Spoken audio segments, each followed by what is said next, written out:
Contrary to whatever TLC was singing about in their hit WaterFalls anthem, perhaps Lisa shouldn't have stuck to the rivers and the lakes she was used to. Cause them rivers, lakes, creeks, and ponds got her caught up in some mess. Specifically her love triangle, or Octagon, between her and Tupac Shakur, and Andre Rison, and Sugarfoot Knight. During the heydays of TLC, Lisa Lopes found herself in a whirlwind of trouble when she burned down her boyfriend's mansion, only to be picked up by none other than Tupac on the night of the crime scene. In a case of you had to be there, let's take a look inside Lisa and Pac's crazy, sexy love story. I know exactly what you're thinking. Lisa and Suge? Yeah, I know. Wow, right? But this entire little saga is beyond wild, so I guess it isn't all that wild for Lisa, who went above and beyond to out-Gemini her rumored love, Tupac. But in all seriousness, Lisa and Tupac? Ripped right out of the wild tales only the 90s could give us. The 90s were a time of great revelations, discovery, and a whole lot of boom shakalaka. Literally, all of us could have gone our entire lives without knowing. Well, I think this is one story we all want to know about. TLC, one of the highest earning girl groups of all time, despite them being paid in lint and peppermints, was at the top of their game, dominating the 90s decade with their innovative style, hits, and one of their biggest hits to date, No Scrubs, giving us every bit of futuristic Y2K realness. If it isn't obvious by now, Lisa clearly cares not Nathan about whichever lyrics she's singing, rapping. No Scrubs? Lisa said, bet, bring on all the scrubs. Minus Pac, maybe? Lisa and Tupac's relationship dates back to the early 90s. What started off as two Geminis bonding would end up in a close friendship that only they could understand. At the height of both their careers, Lisa and Tupac, the biggest emerging rapper, activist, and all-around ladies' man, sought refuge within each other. More so, Lisa dialing up Pac's hotline to vent about whatever frustrations she had going on at the time. Weekly phone calls were a recurring activity for both of them. But exactly how did they elevate to weekly telecommunication visit? Apparently, the slant-eyed beauty and everyone's supposed soulmate met at an industry event in 1991, right when both of their careers were starting to take off. They clicked right away, and soon enough became two peas in a chaotic pod. A lot of time was spent in each other's company, and needless to say, Lisa fell head over heels for Pac, that bald head of his. An instant attraction on Lisa's end was evident. Pac, on the other hand, wanted to keep things solely on a friendship level. In fact, Pac boldly told Lisa to not ever let him sleep with her. However, Lisa wasn't trying to hear none of that. She liked what she liked, and that was that.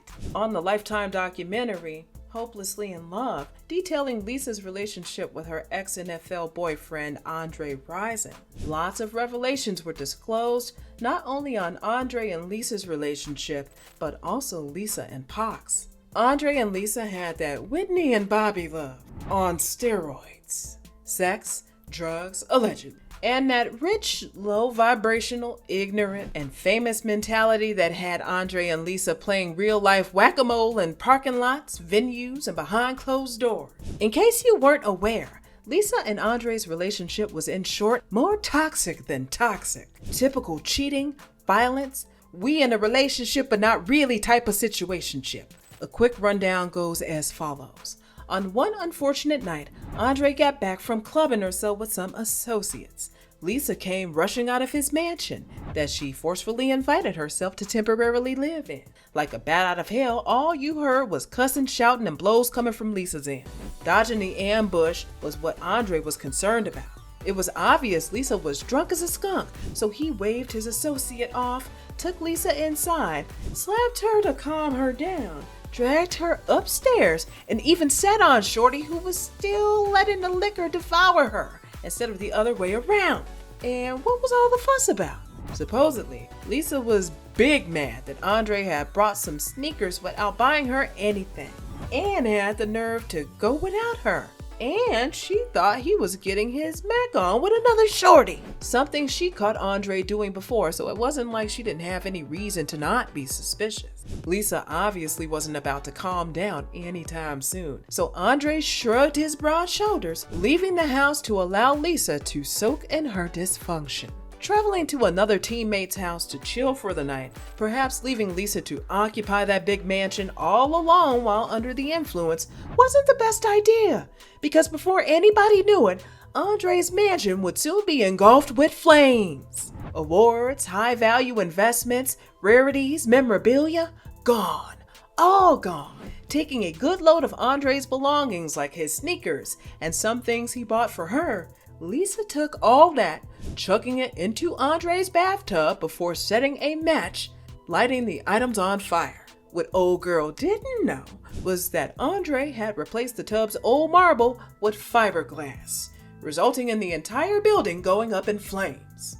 Witnesses say that before ditching the crime scene, a car pulled up and in it was someone we're all familiar with. "Tupac, is that you?"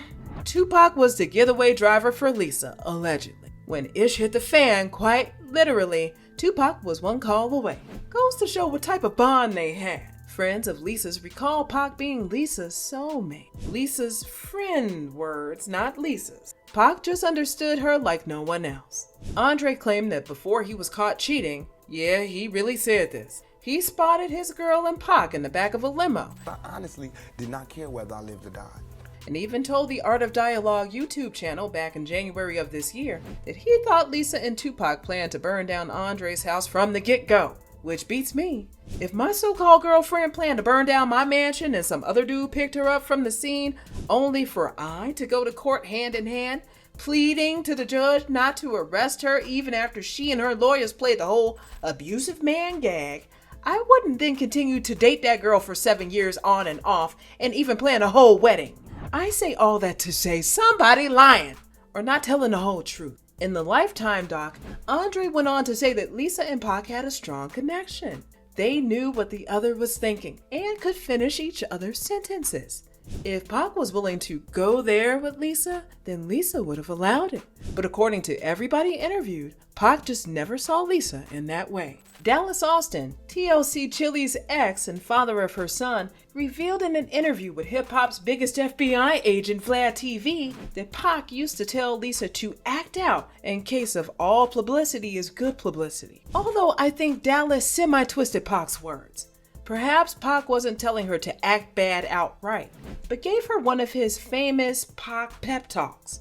If they not saying anything bad about you, then you're not doing something right. If they not saying anything bad about you, then you ain't doing something right. Maybe that's why Lisa began to act out a lot more. No one, there was never any intention to hurt anyone. Canceling gigs, burning down mansions, carving ninjas' names in her arm, etc., resulting in endorsements being lost for the entire group. Ever notice how TLC never even did a world tour when they were in their prime? Well, another person recalls the time when Lisa almost busted another shorty upside her head because Pac was entertaining shorty and not Lisa. Left Eye jumps in between the girl and Tupac, kind of like nudged the girl out of the way. It was one of them petty taps, like, excuse me, you're in my way. When she touched Left Eye on the shoulder, Left Eye went off. Lisa made it clear that she didn't want the woman to put her mother effing hands on her. The unnamed woman's friend saw the commotion and attempted to remove their friend, but Tupac jumped in between them and escorted Left Eye back, pushing her away from the chaos she started. The unknown woman left the club, and Pac's attempt to calm Lisa fell short. She took off toward the door, and Pac followed after her and was visibly upset. "And then you can't even have a good time? I ain't coming here for this drama." Folks went outside and found Lisa standing by herself, crying. That's when Tupac, again, walked up, hugged her, and asked, "Yo, you alright?" To which Lisa responded with, "Yeah, other than that biatch all up in your face." After Tupac's untimely death in 1996, fans rediscovered a painting Lisa had done of Pac way back in 1992. On the back, a note written by Lisa to Pac, which allegedly reads, "10 years from now, we'll be together." Tupac passed away in 1996, and Lisa ended up passing away in a car accident in Honduras in 2002, 10 years from the alleged date on the painting. Eerie, isn't it? Do y'all think Lisa and Tupac ever took it a step further in their relationship? Or were things solely platonic? Pac seemed to have a lot of so-called platonic relationships out here. Let us know your thoughts and opinions down below in the comments, and stay tuned for more true celebrity stories.